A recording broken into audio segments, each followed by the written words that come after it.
I was carrying the laundry basket toward the washing machine when a small piece of paper slipped from Calvin's jeans pocket and fluttered to the floor. Under normal circumstances, I would never check his pockets.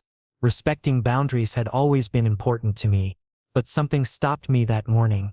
Maybe it was the way the baby kicked inside me at that exact moment, or perhaps some instinctive warning bell rang in the back of my mind.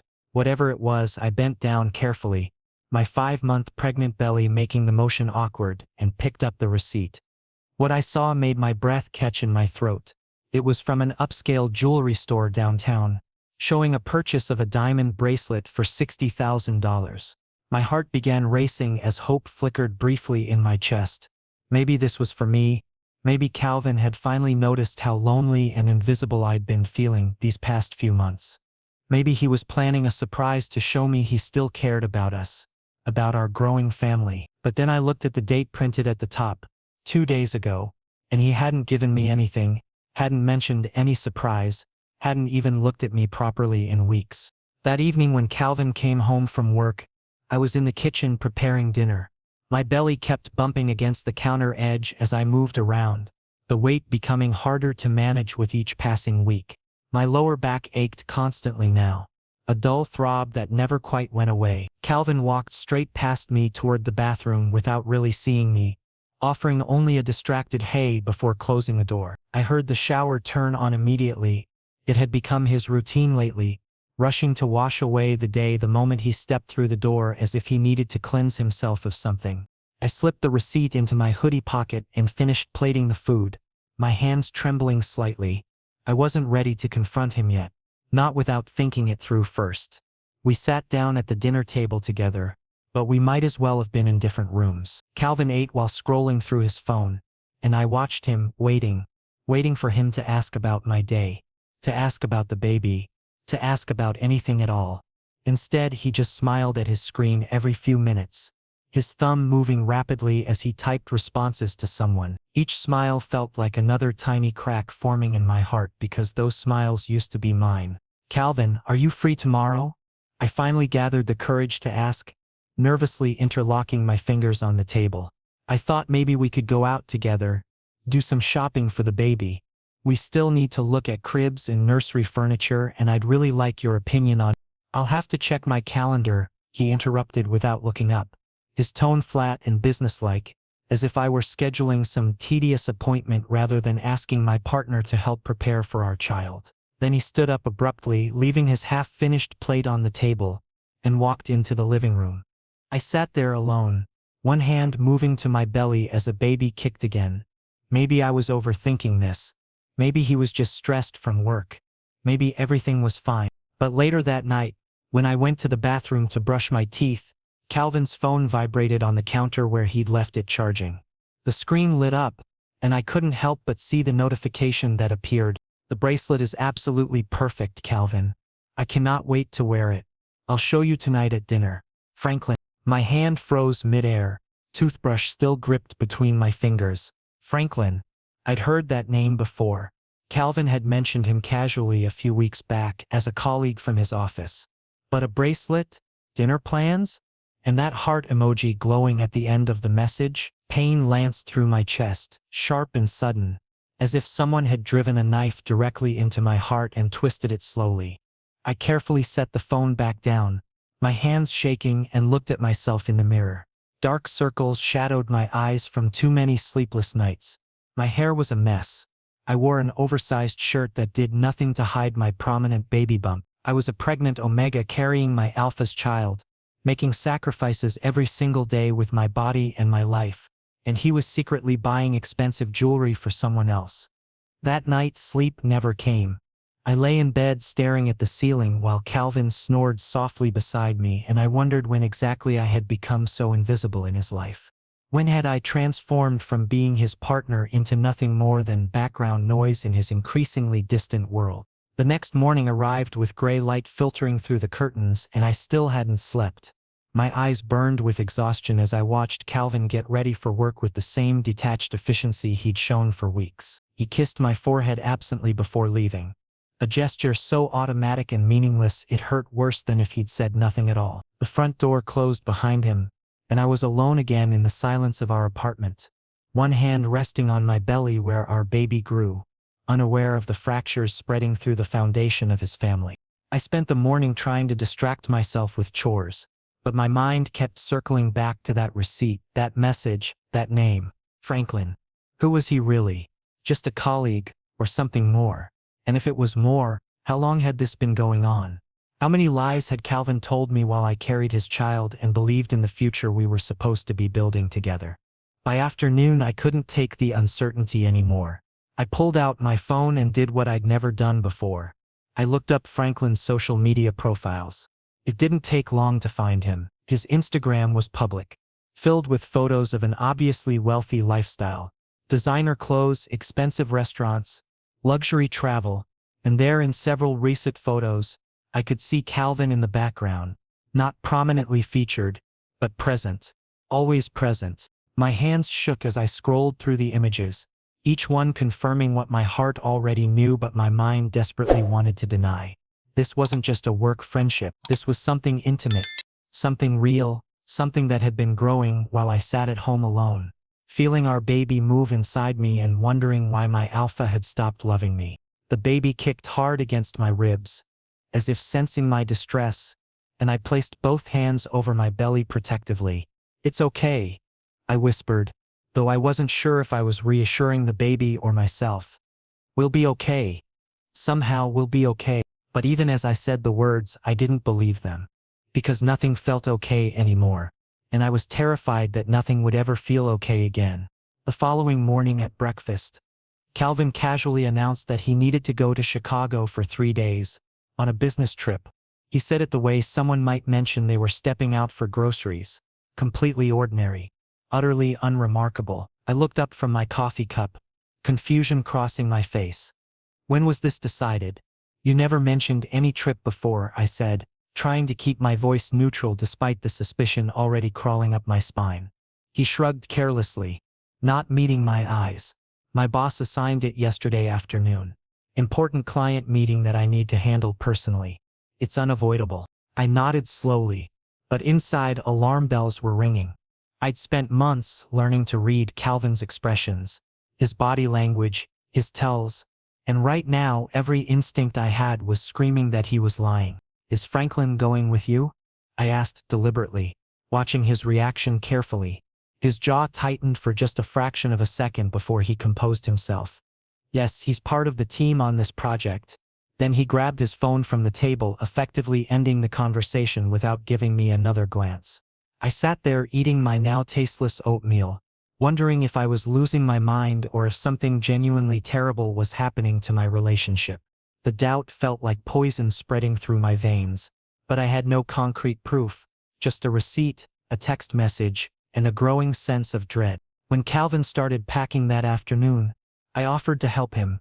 He declined politely but firmly, saying he could manage on his own. From the doorway, I watched him carefully fold designer suits into his suitcase, pack expensive cologne I'd never seen him wear around me, and add a brand new silk shirt still bearing its tags. This didn't look like preparation for a stressful business trip. This looked like someone packing for a romantic getaway. "I'll miss you," I said softly, as he stood by the front door, his hand on his suitcase handle. The baby chose that moment to kick strongly, and I reached for Calvin's hand, wanting to place it on my belly so he could feel his child moving. But he pulled away quickly, almost reflexively, as if my touch burned him. "I'm running late for my flight, Jerry. We'll talk when I get back," he said, and then he was gone. I stood at the door watching his car disappear down the street, feeling the distance between us grow with every passing second. He wasn't just leaving physically, he'd emotionally checked out of our relationship long ago, and I'd been too afraid to acknowledge it. That first night without him in the house, I promised myself I wouldn't spiral into paranoia. I would trust him. I would believe his explanations. But the next morning, when I mindlessly checked social media over breakfast, I saw Franklin's Instagram story. He'd posted a selfie from an airport lounge, holding a coffee cup with a perfectly styled smile, and in the blurred background stood a figure that was unmistakably Calvin.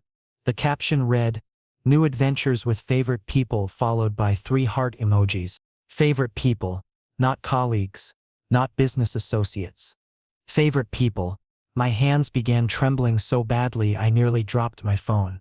I swiped to the next story and saw the interior of a private jet. Leather seats, champagne glasses, luxury surroundings.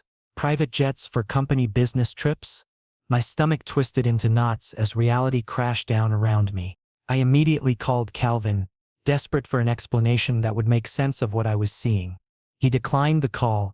I sent a detailed text message asking about the trip, about Franklin, about everything. 2 hours later, I received a brief reply. In meetings. We'll call later. But the call never came. Not that night, not the next day. Only sporadic, dismissive text messages that told me nothing while confirming everything. On the third evening, Calvin finally returned home. He looked tanned and refreshed, relaxed in a way I hadn't seen him in months. When I asked how the trip went, he claimed it had been incredibly hectic and stressful, but his bright eyes and easy smile told a completely different story. Then I noticed the mark on his neck. Small, reddish, partially hidden by his collar, but unmistakably a hickey. What's that on your neck? I asked directly, pointing at it. Nothing. Just a shaving cut, he said too quickly, his hand flying up to adjust his collar nervously. I'm exhausted. Going to take a shower. I stood in the hallway outside the bathroom and listened to him humming cheerfully under the running water. He was happy. Genuinely, radiantly happy. When was the last time being with me had made him hum like that? I couldn't remember. Maybe it had been months. Maybe longer. Later, when he'd fallen into a deep sleep, I tried to check his phone, but when the screen lit up, I discovered he'd changed the password. It used to be our anniversary dates. Something we both knew, something meaningful to our relationship. Now it was something else entirely. Something only he knew. These small changes were adding up into one devastating picture, and I was the fool who'd been ignoring the evidence right in front of my face. I lay awake the rest of that night, my hand on my belly, feeling the baby shift and move inside me. This child deserved better than to be born into a broken home built on lies. I deserved better than to be someone's burden, someone's obligation, someone's second choice. But wanting better and knowing how to get there were two entirely different things. And right now I felt paralyzed by fear and uncertainty. The next morning, Calvin left early for work without waking me. I found a note on the kitchen counter. Breakfast meeting. Be back late tonight. Another day of being alone. Another day of carrying this weight by myself. Both the physical weight of pregnancy and the emotional weight of a disintegrating relationship. I looked down at my swollen belly and felt the baby kick against my palm. What are we going to do? I whispered to the tiny life inside me. What are we going to do? But the baby had no answers, and neither did I. All I had were questions, suspicions, and a heart that was slowly breaking into pieces too small to ever put back together properly. A week dragged by with Calvin barely speaking to me, always working late, always distracted, always somewhere else even when he was physically present. I decided I couldn't live in this limbo anymore. I needed to do something, anything, to either confirm my worst fears or prove them wrong. So I planned a surprise lunch visit to his office, hoping that maybe if I showed him I was still trying, he might remember why he'd loved me in the first place. I ordered his favorite Italian food from the upscale restaurant he always raved about. Expensive, but I didn't care. I wanted to remind him of better times, of when we used to enjoy meals together, of when we were actually happy. Walking to his office building was difficult with my pregnant belly throwing off my balance, my back aching with every step, but I pushed through the discomfort. This felt important. This felt like maybe my last chance to save us. When I reached the lobby, the receptionist informed me that Calvin wasn't in his office. He left about 20 minutes ago for lunch. I think he went to that Italian place around the corner, she said with a professional smile. My heart skipped a beat. The same restaurant where I'd ordered food from. What were the chances? Did he go alone? I asked, trying to sound casual despite the anxiety tightening my chest. She hesitated, clearly uncomfortable. I believe someone accompanied him, but I'm not certain, sir. I thanked her and walked out, my mind racing. The restaurant was only a 5-minute walk away. When I arrived, I stopped outside the large front windows and looked in before entering. What I saw made my entire world tilt on its axis. Calvin sat at a prominent table near the window, but he wasn't alone. Franklin sat across from him, and they were laughing together with an ease and intimacy that made my throat close up. I watched, frozen in place, as Calvin reached across the table and took Franklin's hand in his. Their fingers intertwined naturally, comfortably, like they'd done this 1,000 times before. And the way Calvin looked at him with warmth, with affection, with genuine happiness, was how he used to look at me before everything fell apart. My hand moved protectively to my belly, instinctively shielding my baby from the pain of this scene. Part of me wanted to storm inside and confront them both, to make a scene, to force Calvin to acknowledge what he was doing. But before I could move, Calvin lifted Franklin's hand to his lips and kissed it tenderly. The gesture was soft, romantic, intimate, exactly how he used to kiss me when we were first falling in love. Tears spilled down my cheeks before I could stop them. I turned away from the window, stumbling slightly as I made my way to a nearby bench. The bag of food I'd been carrying slipped from my hands and fell to the sidewalk. But I couldn't bring myself to care. I sat there crying in public, a pregnant Omega alone on a city street, and I didn't care who saw me or what they thought. The baby kicked repeatedly inside me, as if trying to comfort me, trying to remind me I wasn't completely alone. My phone rang and Calvin's name appeared on the screen. I took several deep breaths, wiped my face and answered. Yes? Jerry, where are you? The receptionist said you came by the office? His voice sounded normal, casual, completely guilt-free. I'm heading home. Enjoy your lunch with Franklin, I said calmly, then ended the call before he could respond. He tried calling back immediately, but I ignored it. I flagged down a taxi, went home, walked straight to our bedroom and locked the door behind me. That evening, Calvin came home and knocked persistently on the bedroom door. Jerry, please open the door. We need to talk about this. I finally unlocked it and stood facing him, my eyes red and swollen but my voice surprisingly steady.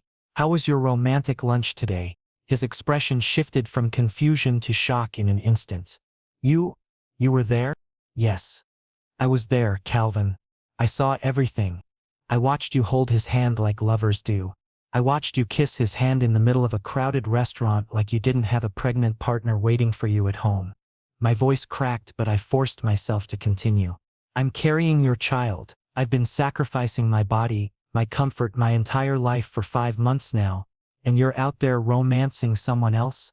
Jerry, you're misunderstanding what you saw. Am I? I shouted, losing control. The $60,000 bracelet was for him. The Chicago trip on a private jet was with him. Everything is for him, isn't it? So what am I to you now, Calvin? Just an obligation? Just a mistake you're stuck dealing with? He stared at me silently, unable or unwilling to answer. That silence spoke louder than any words could have. It told me everything I needed to know. Get out, I said quietly but firmly.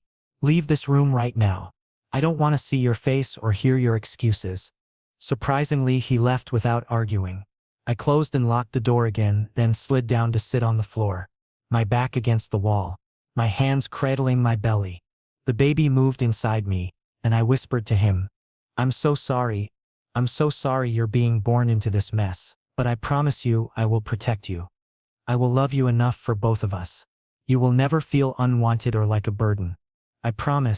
That night, I made myself a vow.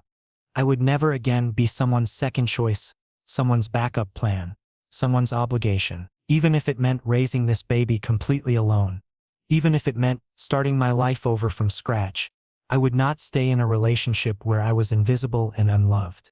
The next morning, I began researching lawyers who specialized in custody arrangements. I started looking at apartments in different neighborhoods, different cities even, anywhere I could start fresh without Calvin's shadow hanging over me. This relationship was over. I'd finally accepted that truth, and now I needed to figure out how to build a new life for me and my baby. As I sat there making plans, feeling the baby kick inside me, I realized something important. I was scared, yes, but I was also stronger than I'd ever given myself credit for. And somehow, some way, we were going to be okay. 2 days after my confrontation with Calvin, his mother Margaret called me with cheerful excitement in her voice. There was a family dinner planned for the weekend, and she insisted both of us attend because they wanted to discuss plans for the baby and talk about nursery arrangements. I tried to politely decline, but Calvin overheard from the living room and firmly stated that we had to go. His family still had no idea what was happening between us, and according to him, now wasn't the right time to tell them.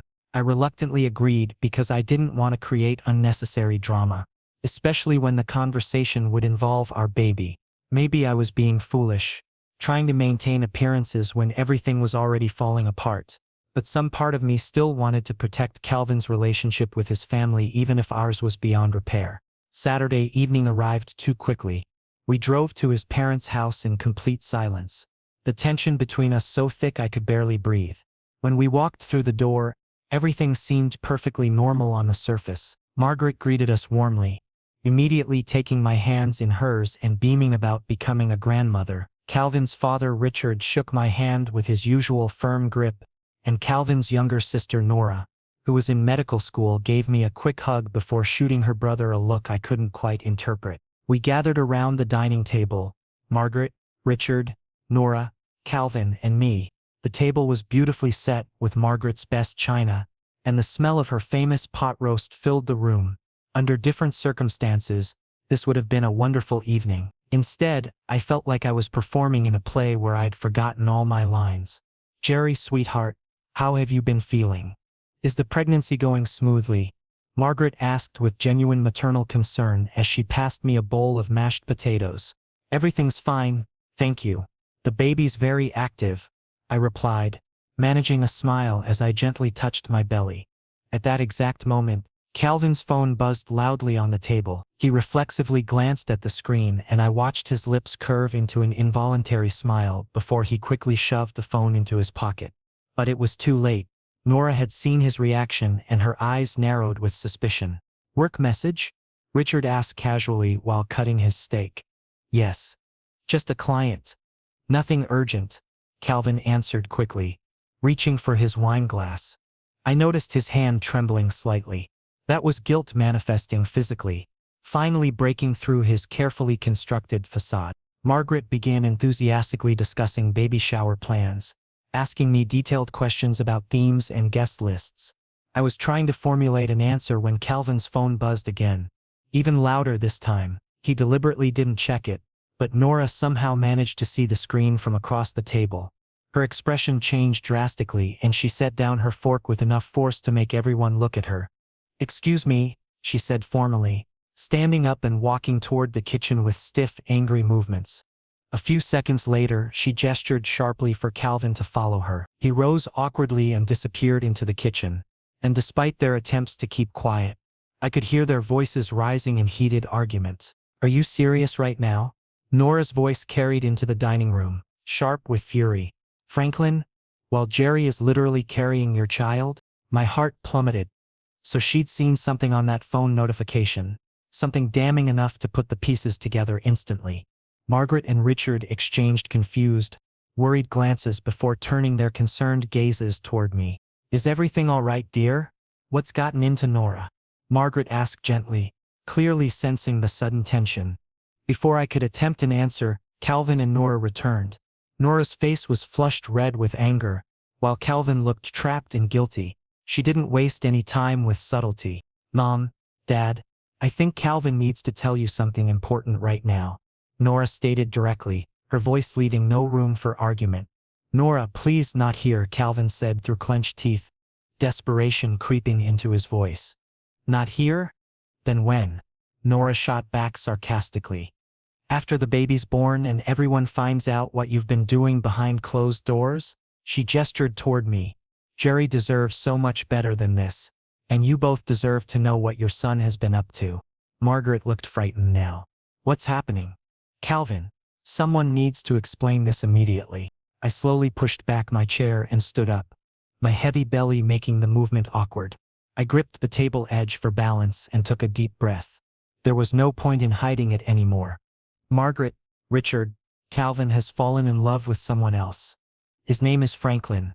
They've been having an affair for months now while I've been pregnant with your grandchild," I said clearly and directly, my voice surprisingly steady despite the emotional storm raging inside me. The silence that followed was suffocating. Margaret's hand flew to her mouth in shock, and Richard's face became dangerously expressionless, the kind of blank look that precedes explosive anger.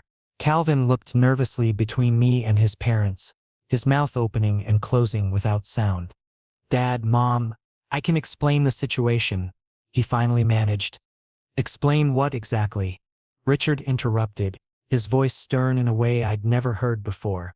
"You betrayed your pregnant partner.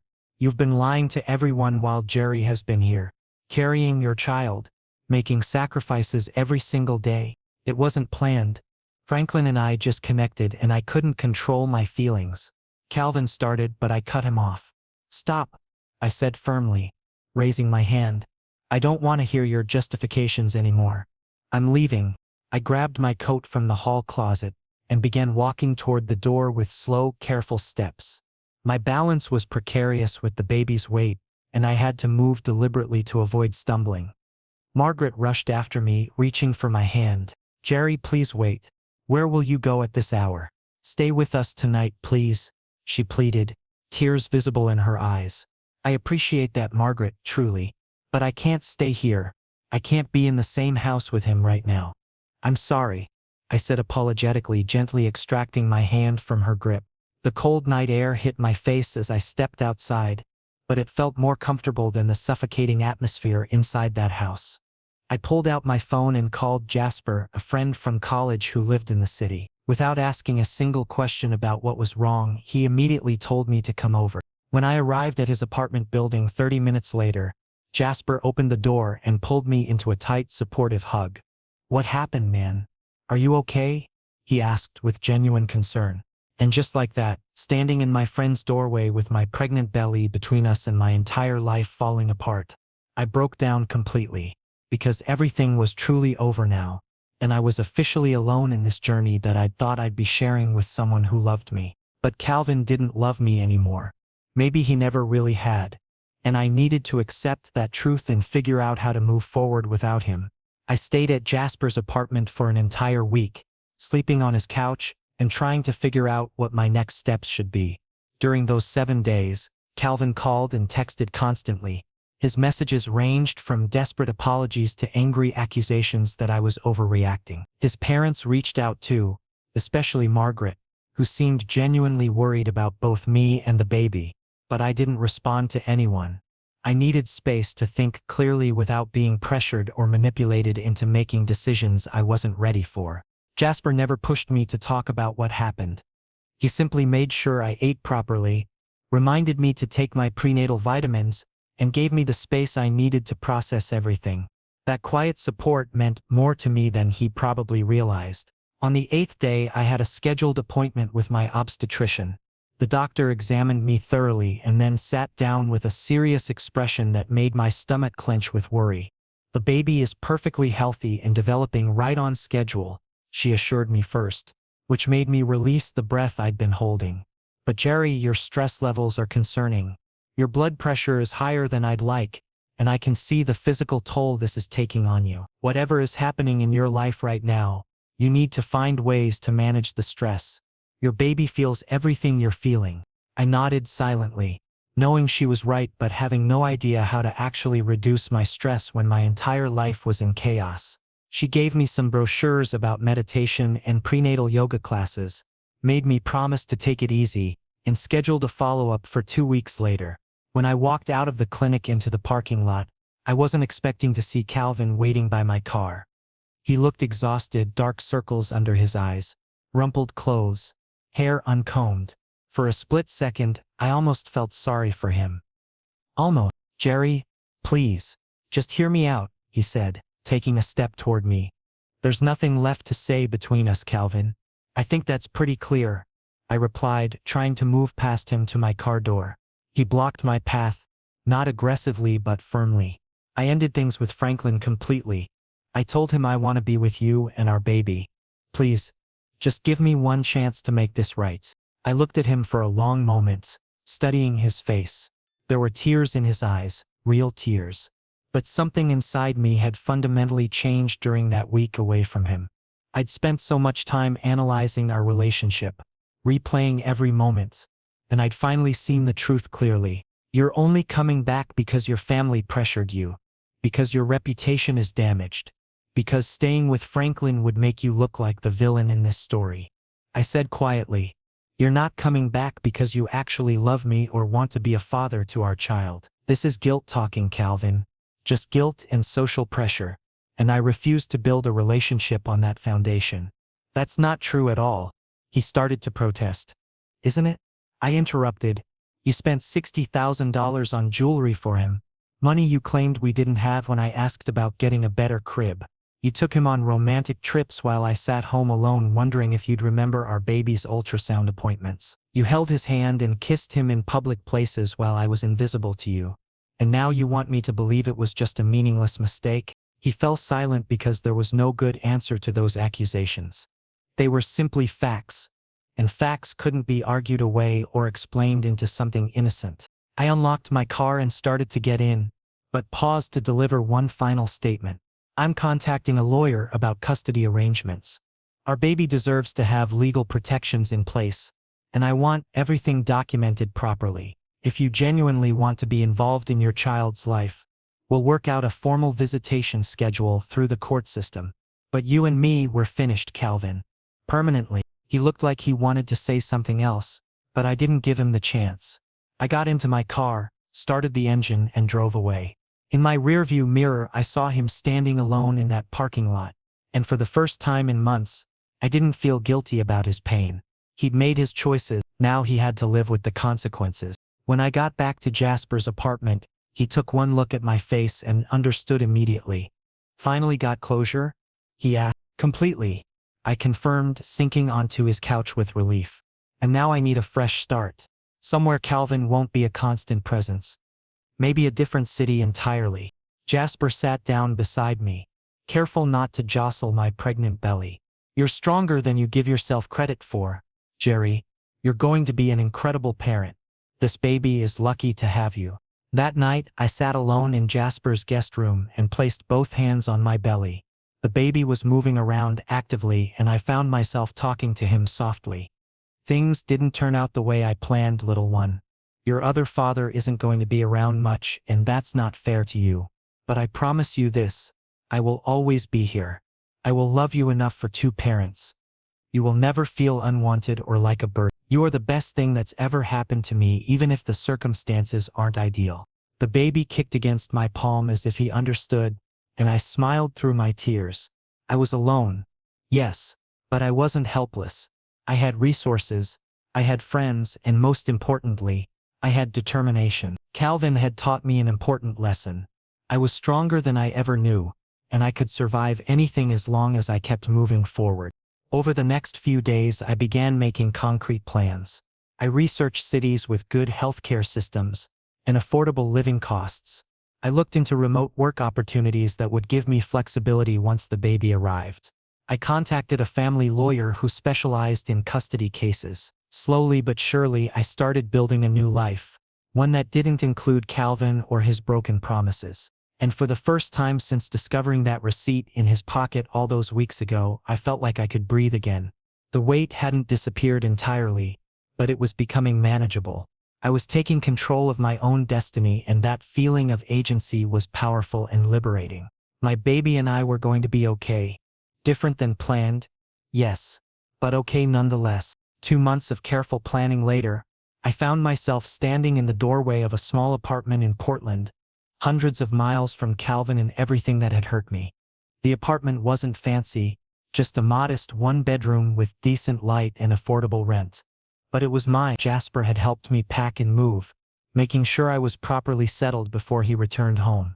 At 7 months pregnant now, my belly had grown so large that simple tasks like unpacking boxes and arranging furniture left me breathless and exhausted. But I pushed through, determined to create a safe, comfortable space for my baby. I'd found a part-time remote job doing graphic design work, which gave me the flexibility I'd need once the baby arrived. The pay wasn't spectacular, but combined with some savings and careful budgeting, I could make it work. Financial independence felt crucial. I didn't want to depend on Calvin for anything, even though legally he'd be responsible for child support. One of my first priorities in Portland was finding community support. I discovered a local group for single parents that met weekly at a community center. Walking into that first meeting was terrifying. I was surrounded by strangers, visibly pregnant and obviously alone, but everyone welcomed me warmly. That's where I met Ryan, a single alpha father raising his 5-year-old daughter after his partner had passed away from cancer. He understood the challenges of solo parenting in ways most people couldn't, and we quickly formed a genuine friendship based on mutual respect and shared experiences. It gets easier, Ryan told me one evening after a group meeting as we walked to our cars together. Not easy, but easier. You develop routines, you learn to ask for help when you need it, and you discover strengths you didn't know you had. His words gave me hope during moments when I felt overwhelmed by the enormity of what I was facing. A week after arriving in Portland, I was struggling through grocery shopping, pushing a cart that felt impossibly heavy while my back ached, and the baby seemed determined to kick my ribs repeatedly. A tall stranger with kind eyes aches and offered to help. His name was Miles, and he was a beta who'd recently moved to Portland to work as a freelance photographer. He pushed my cart through the store while we chatted casually, and by the time we reached the checkout line, I felt like I'd made another genuine friend. "When's your due date?" Miles asked as we walked toward the parking lot. "End of next month, approximately," I answered, smiling as the baby kicked enthusiastically. "This little guy is incredibly active." "Your first child?" he inquired, and I nodded. "Must be nerve-wracking, especially doing it alone." "Terrifying, honestly," I admitted, "but also exciting. I'm scared I won't be enough, but I'm going to try my absolute best." Miles looked at me thoughtfully. "You know, from what I've seen in just these 30 minutes, you're going to do great. You've got determination written all over you." He handed me his card. "If you ever need help with anything, or want professional photos of your baby once he arrives, just call me." No pressure. That simple gesture of kindness from a virtual stranger brought tears to my eyes. It had been so long since someone had offered help without expecting something in return. The following week I had my final ultrasound before delivery. The technician confirmed what I'd already known. I was having a healthy baby boy. She played his heartbeat through the speakers and I recorded it on my phone, crying happy tears as I listened to that strong, steady rhythm. This was real. I was going to be a father soon. Despite everything that had gone wrong, this beautiful life was growing inside me, and he was perfect. Margaret called that same week. I almost didn't answer, but something made me pick up on the fourth ring. "Jerry, sweetheart. I'm so glad you answered," she said, her voice thick with emotion. "I've been so worried about you. I want to apologize for Calvin's behavior. What he did was unforgivable, and I'm ashamed that I raised a son who could treat someone so poorly." "You're not responsible for his choices, Margaret," I replied gently. "I know, but still. I was hoping you might stay in contact with me, especially after the baby is born. I know I have no right to ask, given everything, but I'd like to be part of my grandchild's life if you'll allow it." Her request was genuine and heartfelt. Despite everything Calvin had done, Margaret had always been kind to me. It seemed unfair to punish her for her son's mistakes. "I'll let you know when the baby arrives," I promised. "You're his grandmother. You have a right to know him." She thanked me tearfully, and after we hung up, I felt a strange sense of peace. I was cutting ties with Calvin, but I didn't have to cut ties with everyone in his family. The baby deserved to know his grandmother. That evening, I worked on setting up the nursery in the corner of my bedroom. I'd chosen a soft blue and white color scheme, calming and gentle. As I assembled the crib following the complicated instructions, I felt the baby moving around inside me, almost as if he was excited about his new space. "We're going to be okay, little one," I whispered, placing my hand on my belly. "I know this isn't the family situation I'd hoped to give you, but I promise you'll be loved. So deeply loved." The baby kicked in response, and I took it as agreement. Standing in that small Portland apartment, 7 months pregnant and truly alone for the first time in my adult life, I realized something profound. I'd spent so much time mourning the loss of the relationship I'd thought I had with Calvin that I'd almost missed the incredible gift right in front of me. This baby wasn't a burden or a complication. He was my future, my purpose, my reason to keep fighting. Calvin had broken my heart, but he hadn't broken me. If anything, his betrayal had revealed a strength I didn't know I possessed. I'd walked away from a toxic situation. I'd relocated to a new city. I'd built a support system from scratch. I'd prepared for single parenthood with determination and careful planning.